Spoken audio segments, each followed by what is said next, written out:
you're scared to do something, or you're not sure and you're not certain because you don't know what the outcome is going to be, I'm going to tell you to stop fucking thinking that way.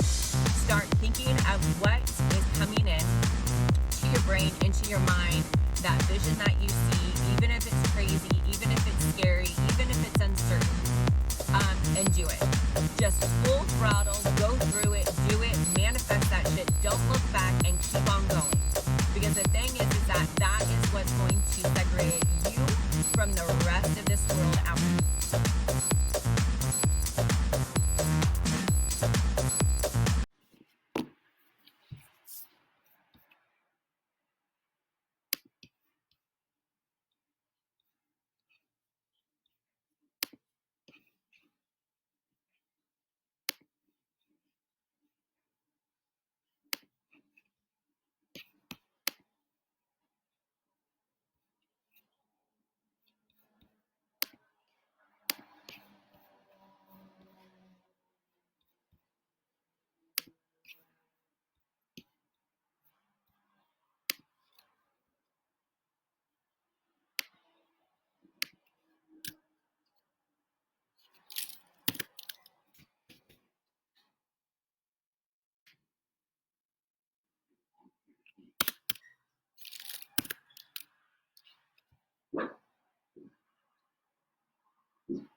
Sorry guys, just waiting for some people to hop on here a bit.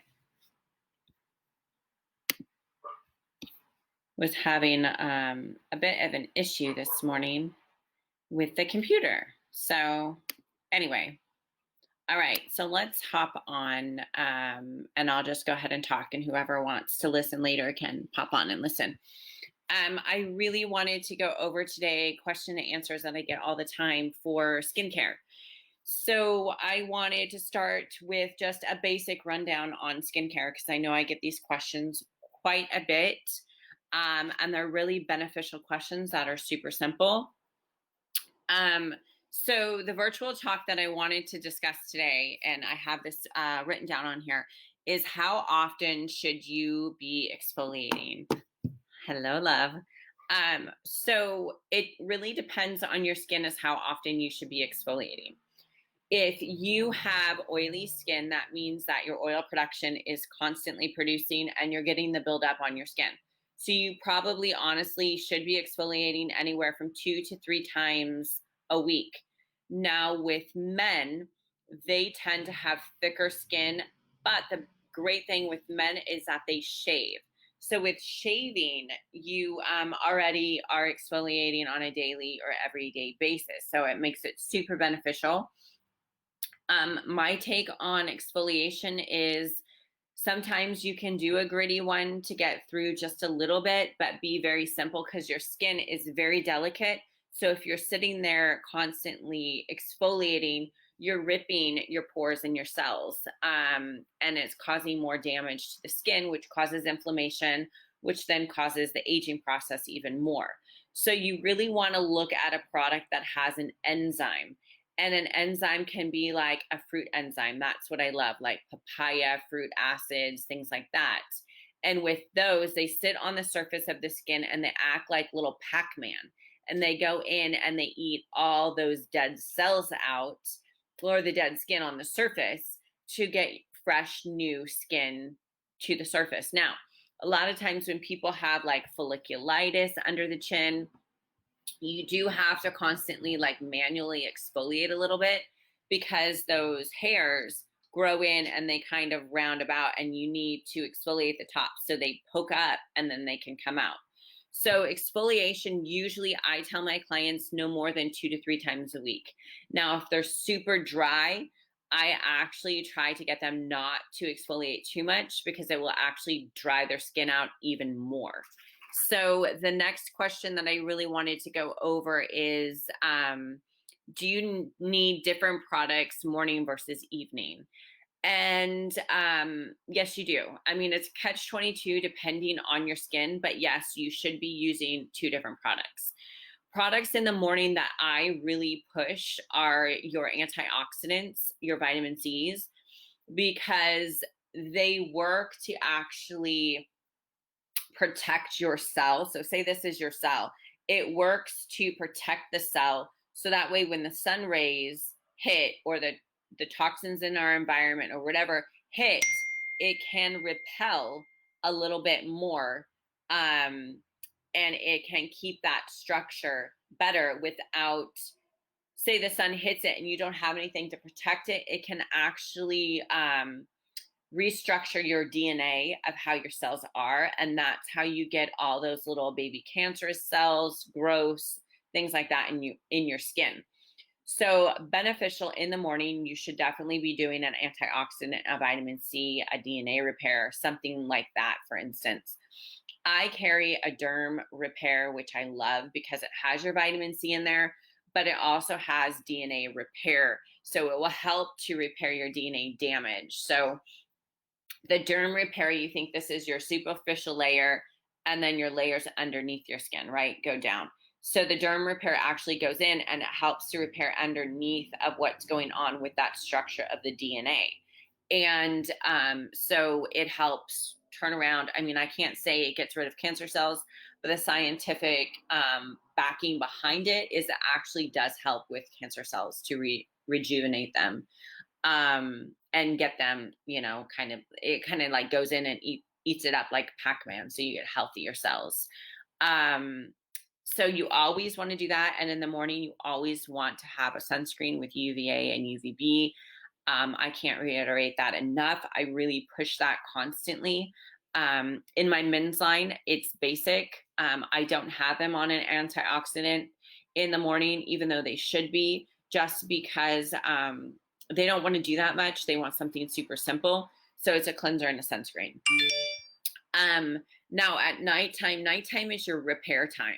So that's the time that our body rejuvenates. That's the time that our muscular system, our skeletal system, our cells, our organs, and which our skin is the larger organ, repairs itself. So during the nighttime, that is the time that you're going to get that repairing that you need for your body.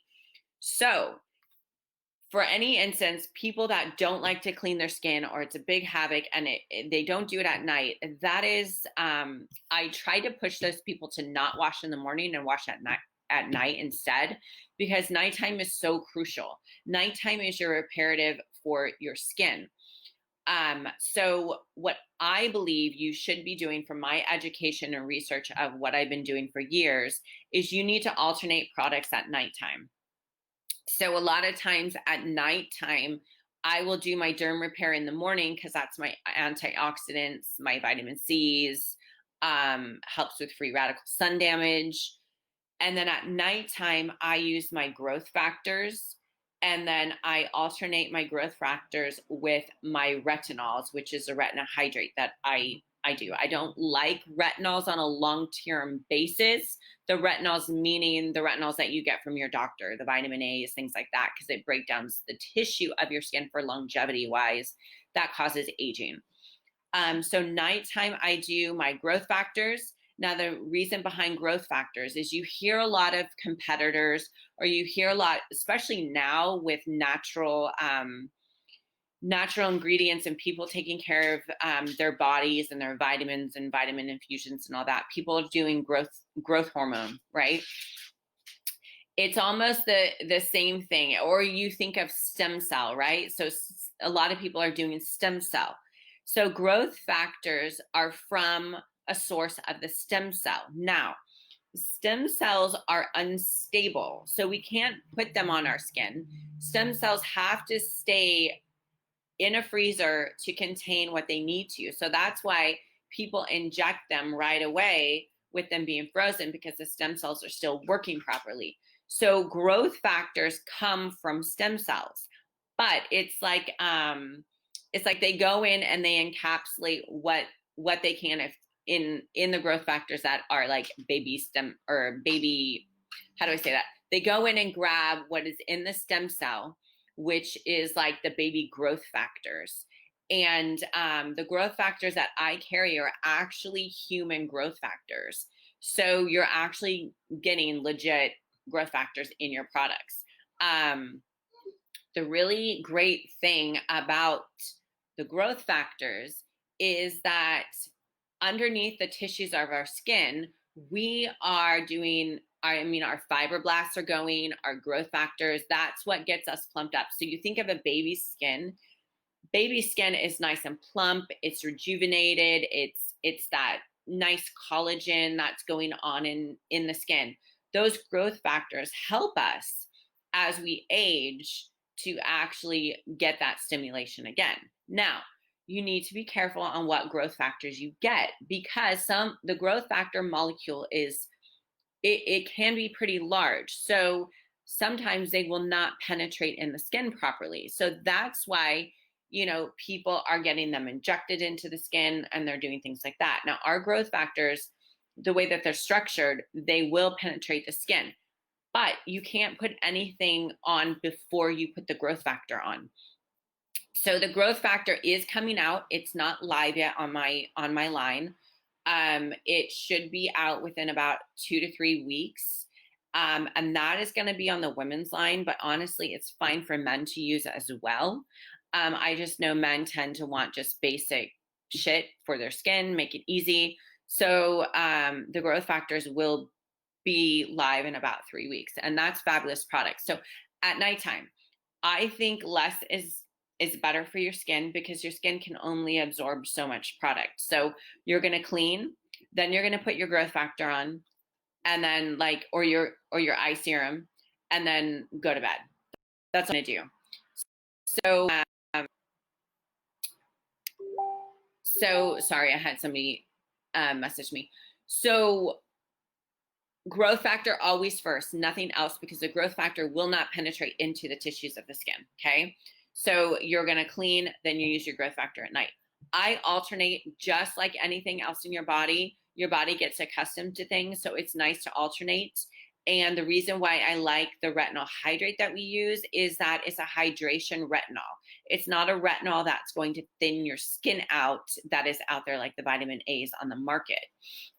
So the retinol hydrate will actually go underneath the skin, and it gets your collagen, your elastin going. That is in the men's line, and I'm bringing it into the women's line. The men's line is definitely a little bit more, it's more potent, it's a little bit stronger, because men's skin tends to be a lot more thicker than women. And so you will get some peeling if you do use this, use the men's one on the women's. But if you have thicker skin, then I suggest to get the men's brand, not the women's brand.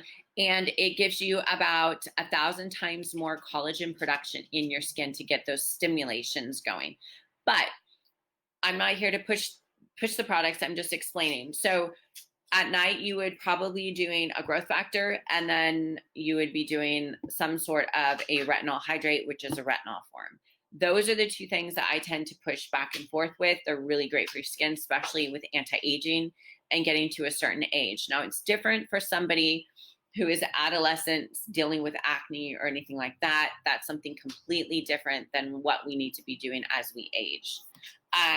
So that is my take on morning and night serums and what you should be doing. So the next thing I wanted to go over is, do you need an eye cream? And yes, I highly agree. We all need an eye serum.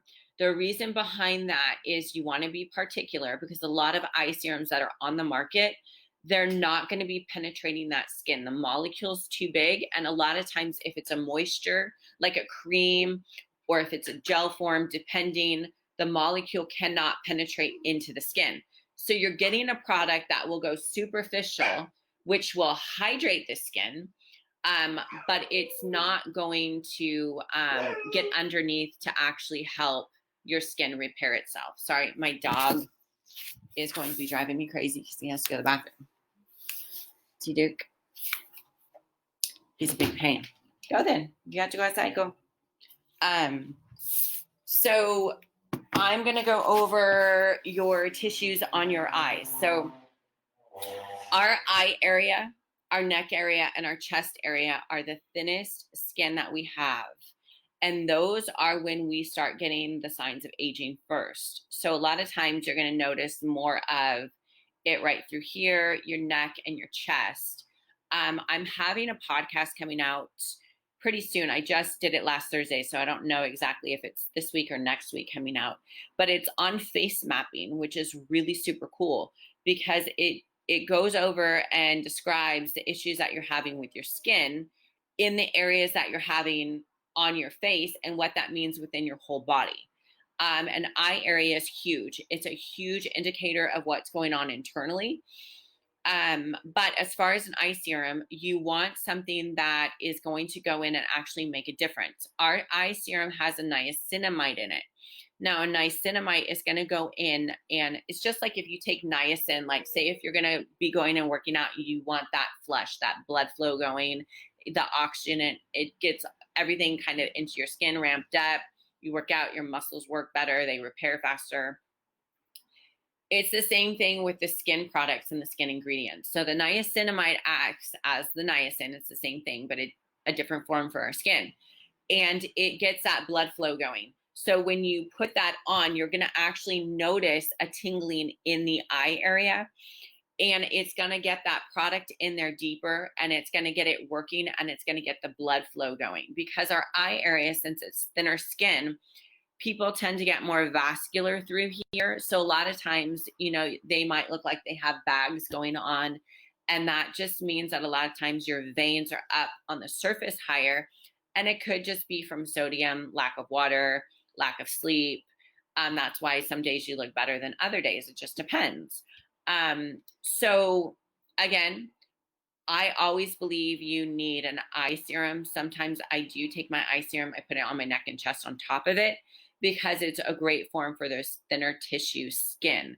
So it will really help and hydrate and lubricate those areas. So I hope this helps with that one.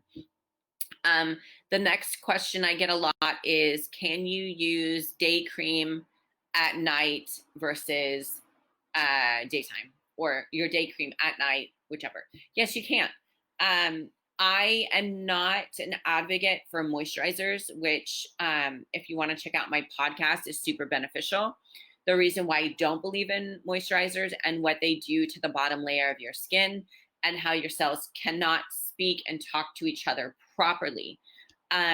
Now, when we have drier skin, we do want some sort of a moisturizer because we're constantly dry. So everybody's totally different. In the morning, like I said, your moisturizer should be like your antioxidant and your sunscreen. You shouldn't be relying on a moisturizer to lubricate the skin, because that obviously means that inside your body, your cells, your health, there's something lacking that is not hydrating your skin properly. So you need to look at other reasons why your skin isn't being hydrated properly. It's probably a nutrition deficit that you have that you need to start doing research on.